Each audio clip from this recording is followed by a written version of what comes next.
The future of submarine warfare is here. The USS Virginia. Tricked out with high-tech capabilities that allow it to sneak up to a coastline and secretly watch and listen to potential enemies, ready to respond with unwavering force.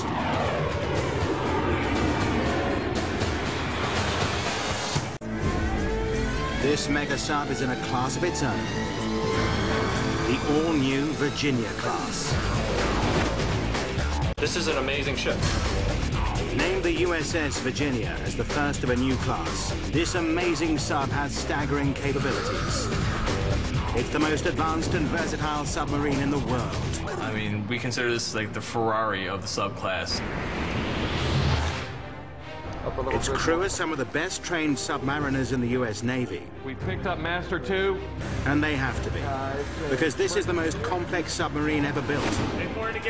It's one heck of a weapon. It can launch attacks on other vessels using devastating torpedoes and can deliver cruise missiles 1,600 kilometers inland with pinpoint accuracy.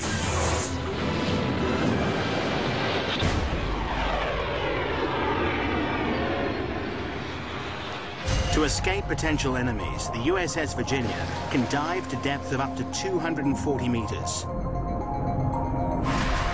But what elevates this new supreme sub to a class by itself is its astonishing spying ability. This sub has been called the ultimate eavesdropper, and for good reason. The Virginia has the most sophisticated sensors ever fitted on an American submarine. It can see and hear better than any US sub ever built. But even with such technology, the Virginia must get in close to potential enemies. And she does. Extremely close. She uses a revolutionary automatic navigation system, which allows the Virginia to inch itself through shallow waters to an exact coordinate. The question for a Virginia is how slow can you go? How well can you take that 8,000-ton submarine and control it in coastal waters a couple feet off the bottom? Can you move that ship inch by inch? Like a stealth fighter, it has the ability to remain undetected. But unlike the Stealth, the Virginia can stay motionless underwater for up to 3 months if needed. And we could be sitting there for days and weeks and years, and you'd never know we were there. This is a sub like no other. With such covert potential, the Virginia's intelligence gathering is second to none.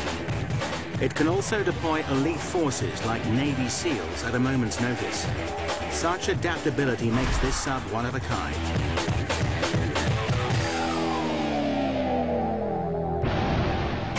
And the USS Virginia is one heavy sea creature. At 7,100 tons, it weighs as much as 1,600 killer whales. This monster sub is 115 meters from stern to bow. If you were to lay the Statue of Liberty down next to it, the Virginia would still outstretch it by 22 meters.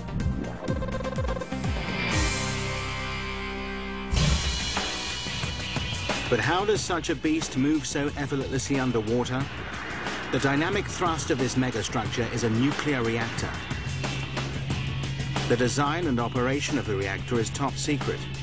But what we do know is that it's an astonishing powerhouse. A compact nuclear reactor converts seawater to steam. The supercharged steam then spins the massive turbines, which in turn propel the sub. The reactor also powers all electrical needs for this high-tech super sub. And what's more, the nuclear reactor on the Virginia has a 30-year lifespan. Translation, it can go that long without ever needing to be refueled. That's twice the average lifespan of nuclear reactors on other US attack submarines.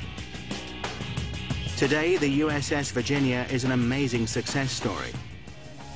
But a decade earlier, its future and that of the entire United States Submarine Corps was looking bleak. There are two main types of subs in the US Navy fleet. The first are deep ocean ballistic submarines. These have a single strategic mission to carry nuclear missiles, which can be launched at targets anywhere in the world.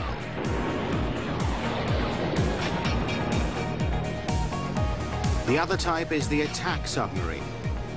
These are designed to move fast, sink vessels, launch cruise missiles, and gather intelligence.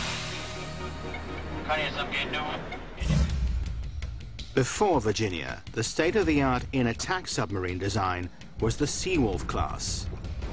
The cost to design and build the first Seawolf submarine was over $5 billion US. It was developed during the Cold War for potential deep ocean battles against the mighty Soviet Navy. But in the early 90s, the political climate dramatically changes. Almost overnight, the Soviet Union collapses.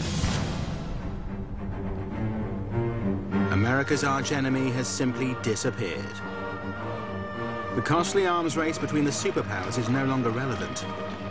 In this brave new world, it's inevitable that defense budgets are slashed. Every division of the military is a target for cuts. Submarines like the Seawolf class are simply no longer needed.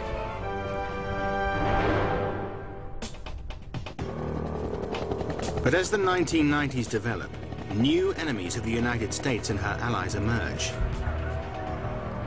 Small terrorist groups in tyrannical countries like Iraq and Somalia cause the military to rethink spending. If you look at the threats we're dealing with today, a lot of the threats are coming from third world countries, small countries, where we need to take the battle, if you will, to them and prepare a battle space around their coastlines. What is the point of a huge navy if these terrorist armies have no sea power? Why does the US Navy need a submarine at all? Good question. And one that was being discussed at the highest levels in the early 90s.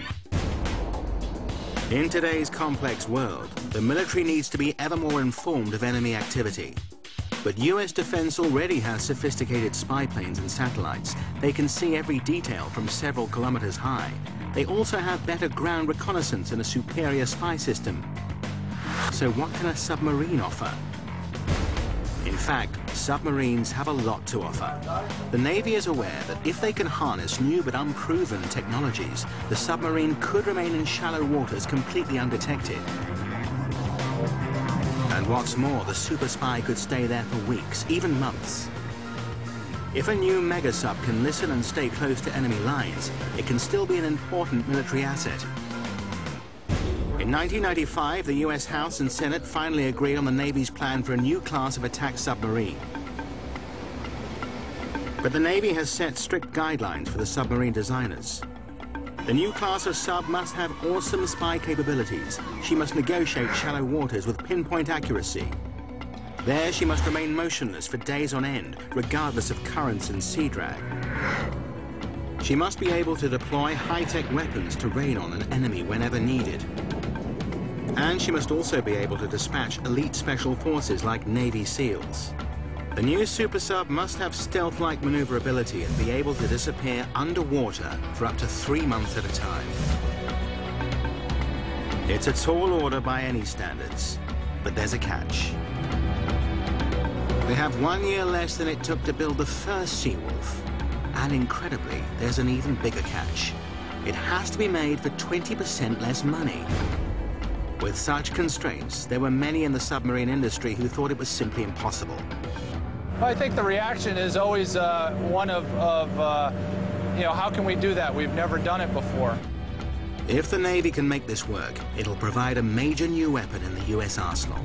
But if they fail, all US subs could be in question.